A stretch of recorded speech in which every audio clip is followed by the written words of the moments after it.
Take the stairs. Take the stairs. For God's sakes, take the stairs. Oh boy, a big staple of the video stores of my childhood was VHS box cover art, and how much I was drawn in by it. There are so many movies that are iconic to me because of their artwork, because of their VHS cover. And while most of them I rented back in the day, you know, movies like Sleepaway Camp 2, with the chick on the front with the, you know, the Jason mask and the Freddy glove on her backpack, like stuff like that, or Slumber Party Massacre 2 with the driller killer with the guitar. Like, there's so many iconic images from those days. And one was The Lift. I remember always seeing this cover, but I never rented it.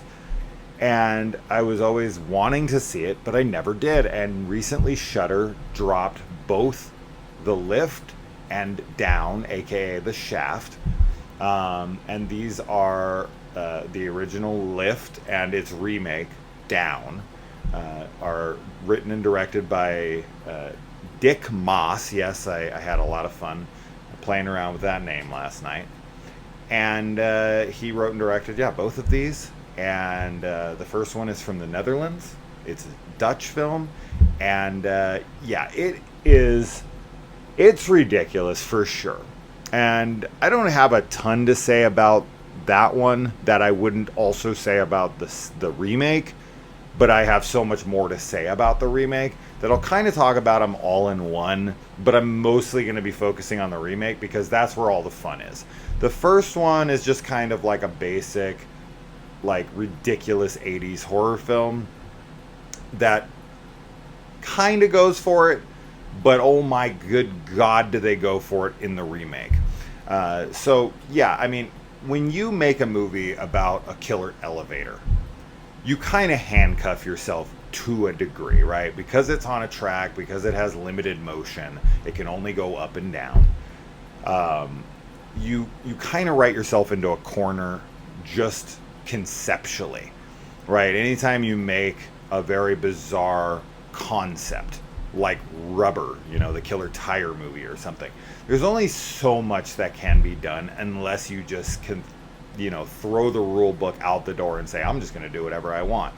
Like in Beyond the Door 3, Amok Train, when the train, which is on a track, decides to take a detour off the track and follow this girl or guy, or I can't remember. It's been a while since I've seen it. But the train follows somebody off the track, into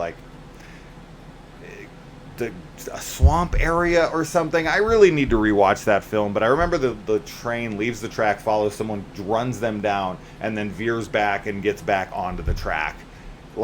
If you want to go there, you can. It's a movie. You don't have to follow logic when you make movies. And the first one, it goes for it to a degree. It remains mostly 80s cheese. But it's not until the remake that you really get the absurdity of this. I mean, you could even consider this like a sequel, a requel, whatever. They don't outright dismiss the first film, but it's basically the same story. So it's a remake. I don't know. It's not a shot-for-shot remake by any means, but it has a lot of similarities. It plays some of the big scenes again. So this is why I'm saying talking about them separately would be kind of pointless because, the big moments are the same. So, mostly what I have to say about the original, I have to say about the remake, so you might as well do it all in one video. There's kind of the iconic scenes, the kid playing by the elevator. I like how it's done in the remake better. And there's a lot of familiar faces that pop up in the remake. Whether it's the main dude from...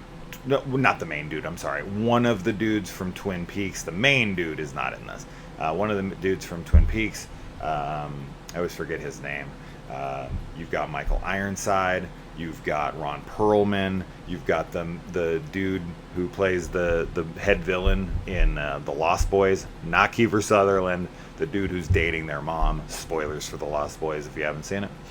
But yeah, it's great seeing all these random faces in here, but the level of ridiculousness in this film, you kind of already knew what you were getting yourself into right when it starts, right?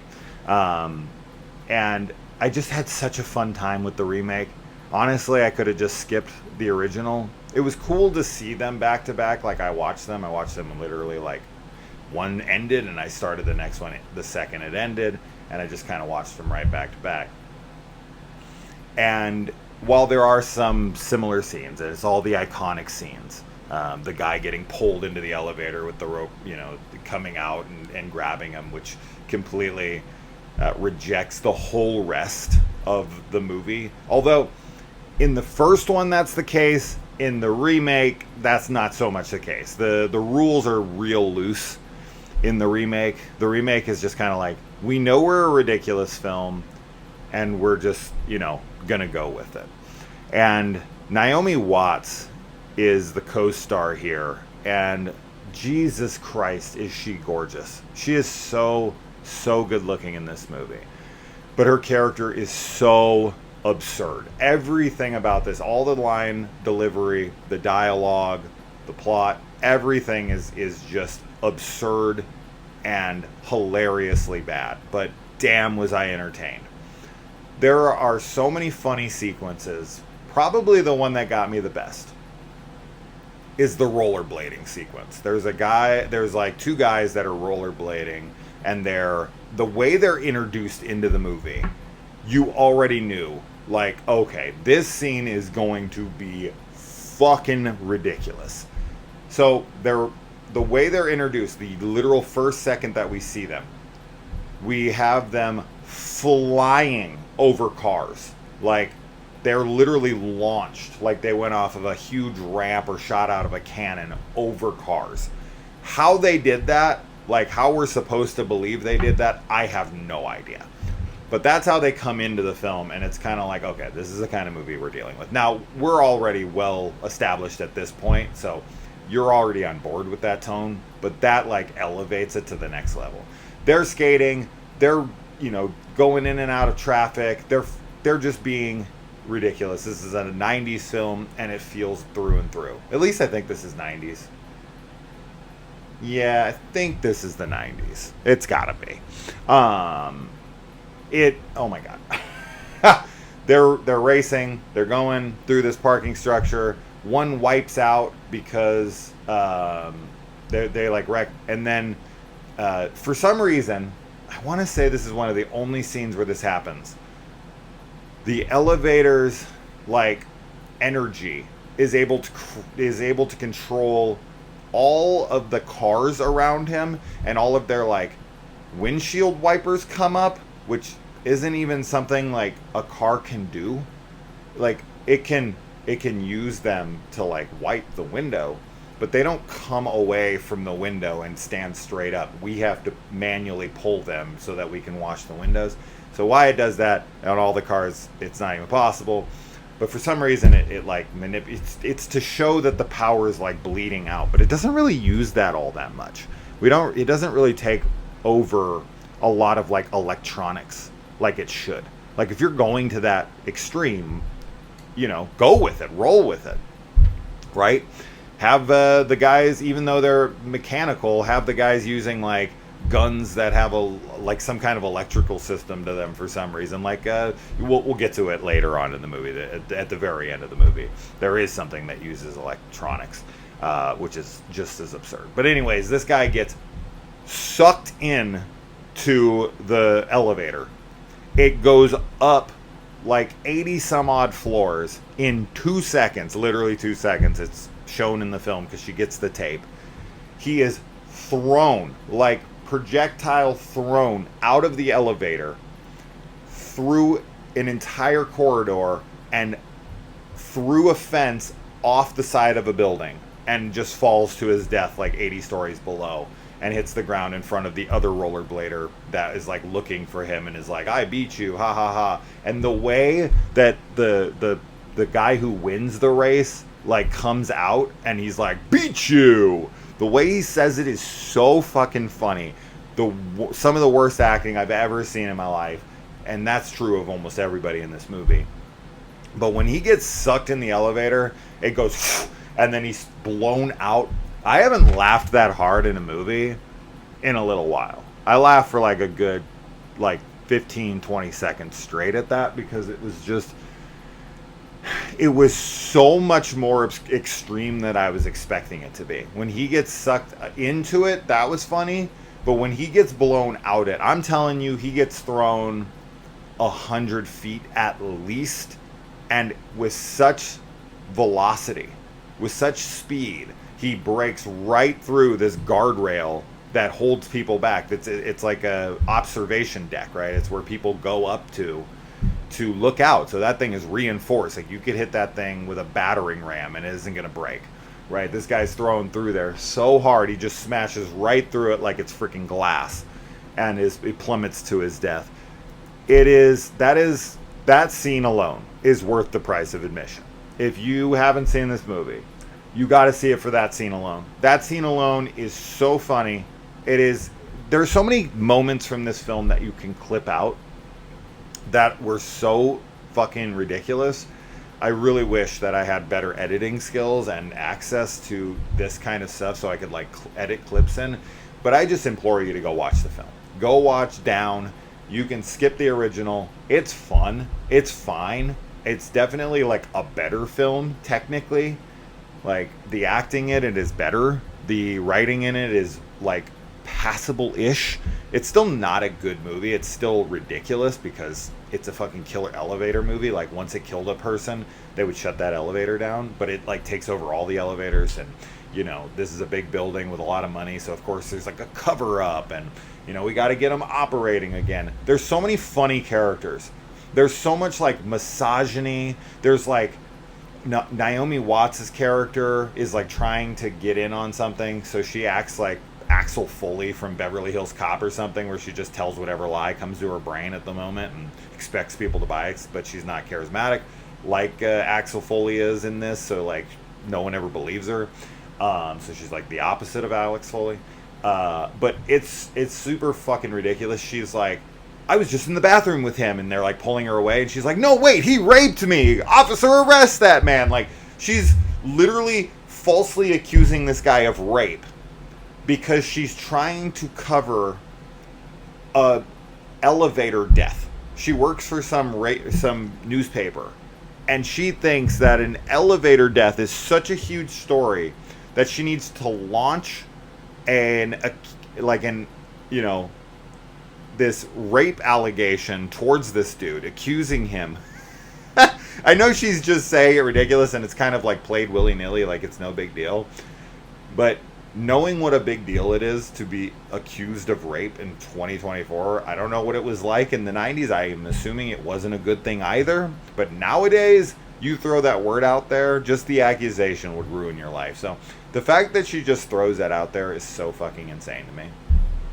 But there's also a scene where there's this like hairdresser that's doing this blind guy's hair, and she dyes his hair green because it's her last day, and he's like, she does it on purpose to like, because he's a creep, and then he's like, can I see you for one last time, because he knows she's quitting. And she's like, oh God, okay, sure. And he's like feeling her face and then starts groping her tits, and she's just kind of like, oh God. And then he goes down for her vagina, and then she's like, okay, that's enough. And dude, what? Like, what? And it's funny because like in the first one, there's like chicks working in a hallway, and like dudes are just walking by and just smacking their asses, and the girls are like, oh, ooh, oops, like, oh, that's so funny. And he's like walks back by them again, and he's like, I'm gonna come back down here and inspect your bodies or something. And they're like, oh, like, just like the blatant disregard for sexual harassment.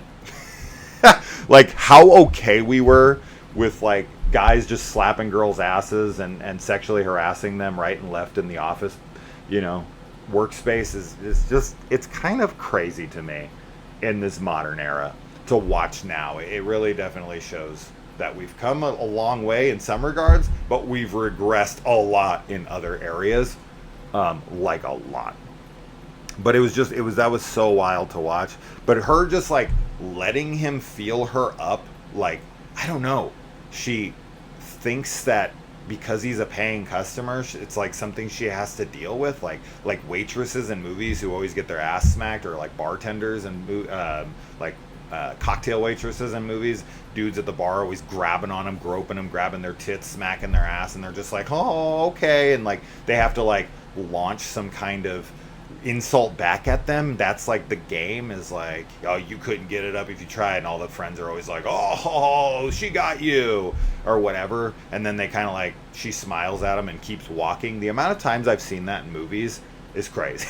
And it's always like in the 80s or the 70s, because that was just played for laughs. Like, sexual harassment was just funny, and it's funny to watch now. It's even funnier to watch now because it's just so not of the times anymore. And to watch movies like this, it really is like a time machine.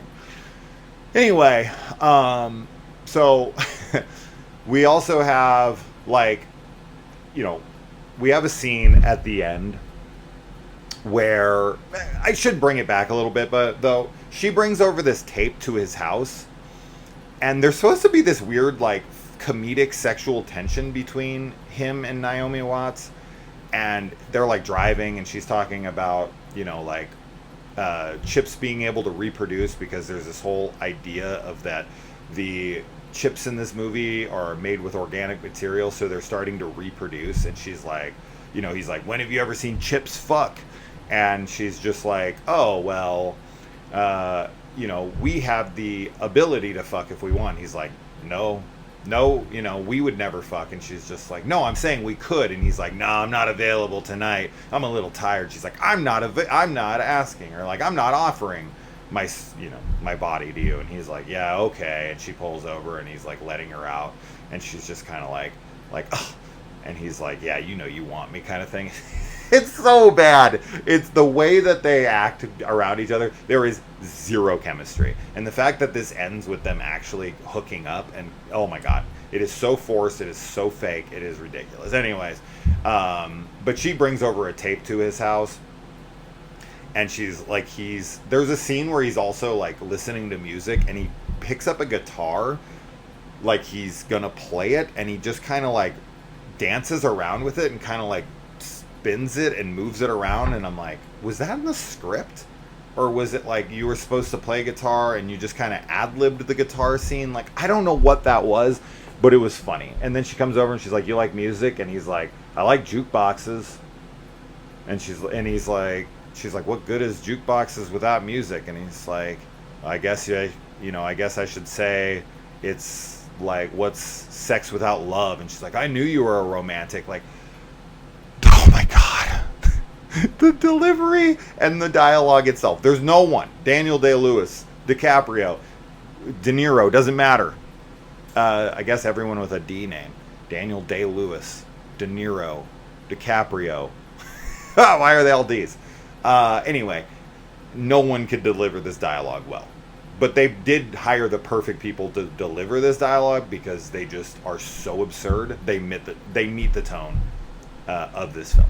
Anyways, she comes over, she puts on the tape, and it's so clear the guy gets sucked into the elevator and then launched out of the elevator, even though it's done in like, it's that kind of footage where it only takes like a photo a second, or a photo every couple seconds, so it's like very stuttery.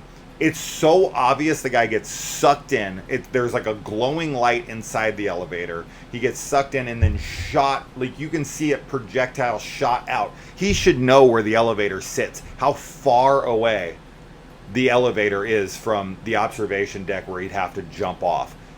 And he's just kind of like dismissive of it. And then the big revelation for him is when the time stamp says that it's only been 2 seconds for the thing to go up like 90 floors, 80, 90 floors. And he's like, that's impossible. And it's like, it wasn't impossible that the guy was thrown, like literally shot out of a cannon Like, I know that when he was on the street, he was shot out of a cannon, so maybe this is just normal in that world, but it's so fucking stupid. It's so crazy. Anyways, there's a scene towards the end where the elevator starts, like, it has like a bunch of passengers in it, and then the floor just gives way like a trap door, and it's just shooting up towards the sky, and like everyone's falling off one after the other, kids, everything. Oh, there's a really sad dog death in this I was really pissed about with the blind guy. He takes the dog down with him, and it was like, I was screaming at him like, let the dog go. There's no reason for this dog to die. And then they also shows the dog like hanging later when they find him. Oh, terrible.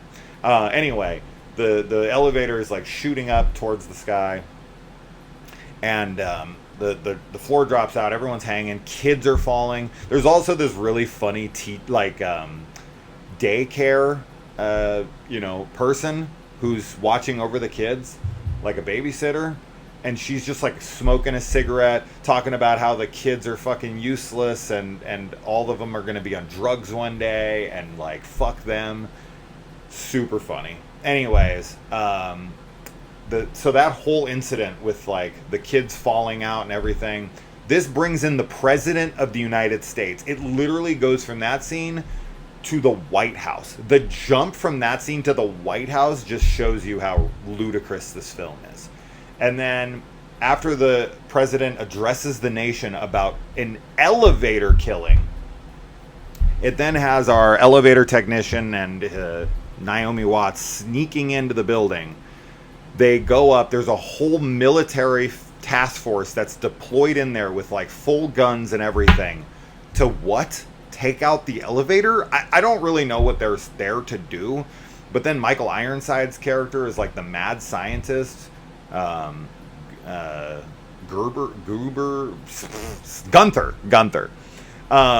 He comes in and is like defending it and is like holding a gun to Naomi Watts' head for some reason.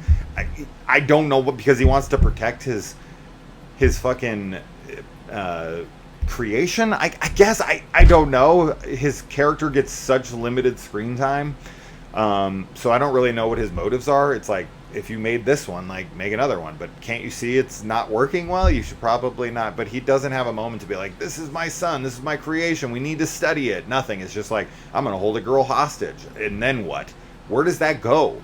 Like, give me what I want, make sure that the elevator stays in operation forever. He's supposed to be a brilliant scientist, and he can't think past the moment? Like, what? Anyway, before that, though, there's like this big fight in front of the elevator.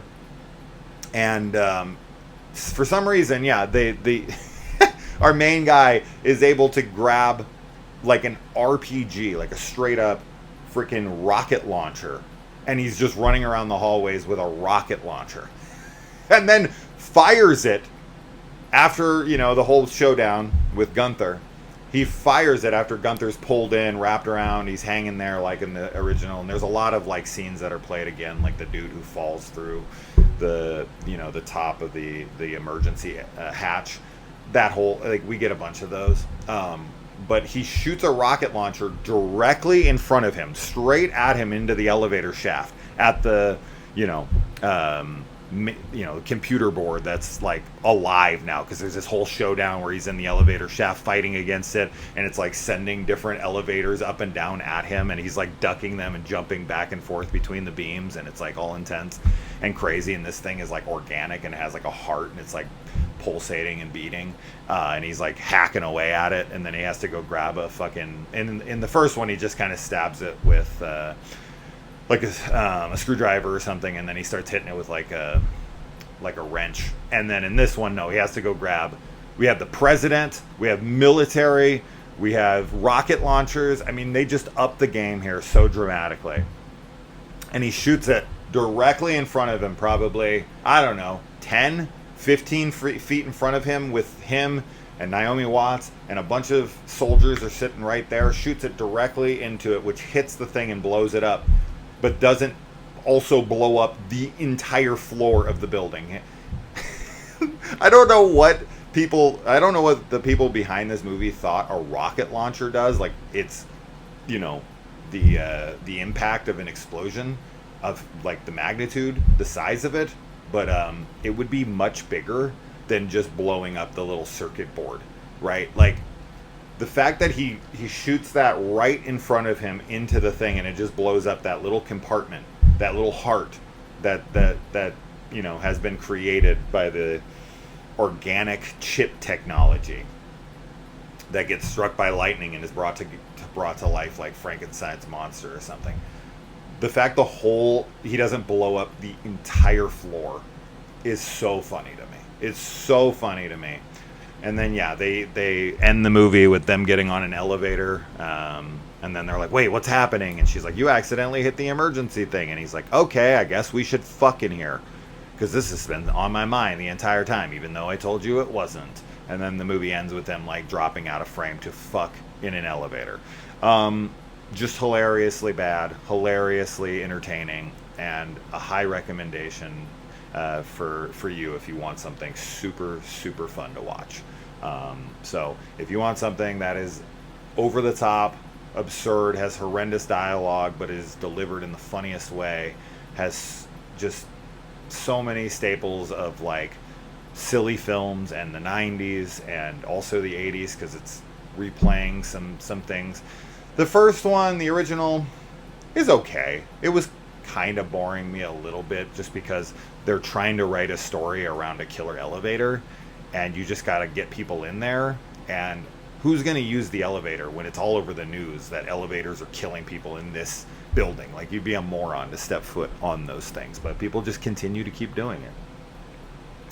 But yeah, that's it. I didn't take any notes. I'm just winging it here. I'm sure there's more scenes that are funny, but if you've seen it or if you watch it, definitely let me know your favorite scenes below. Those are the ones that stuck out to me. Another really weird note here, last thing.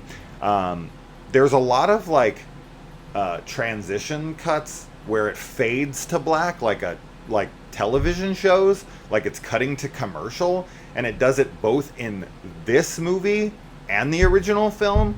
But they're both like very R-rated. Like the first one opens with like chicks getting fucked in an elevator, like their tits are out and everything. People are cussing right and left.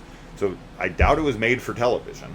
And in this one, instead of an orgy, it's a bunch of pregnant chicks who give birth while they're in the elevator. But yeah, I don't understand those weird cuts like it's a television thing. That's bizarre to me. So I don't know why that's there, but it is. So if someone could explain that one to me, I guess I could just Google it. But it even happened at the end. It even happened at the very end. Like, as the movie ended, it did the fade weird, because it doesn't just fade, it fade cuts. So it's like an obvious like cut. So fade cut like to the next scene, but then this fade cuts to the credits. Like, it was, I don't know, like, I think what happened here, that was a fade cut right out of my throat. I think what happened here is that they might have, maybe the only copies that they have are ones that were like edited to television, because these are such like nothing film. I don't know. I got nothing. And maybe those are the only cuts that exist now that are able to be clean. I don't know what happened to cut out for some reason. I guess that's my cue to go. I got some cellular thing. I think my internet went out again weirdly. It did all last night for like the whole night. I was going to finish this last night, but the internet cut out and I just had to, read and watch stuff I owned. So anyway, that's that. If you've seen them, let me know. Is there other killer elevator movies? I'm not talking about like Devil, where people are trapped in an elevator. I'm talking about actual elevator films where the elevator is the evil entity. I think there's like Hellevator or something. Or is that Soska Sisters show? I can't remember. Anyways, all right. I'll see you in the comments. Bye.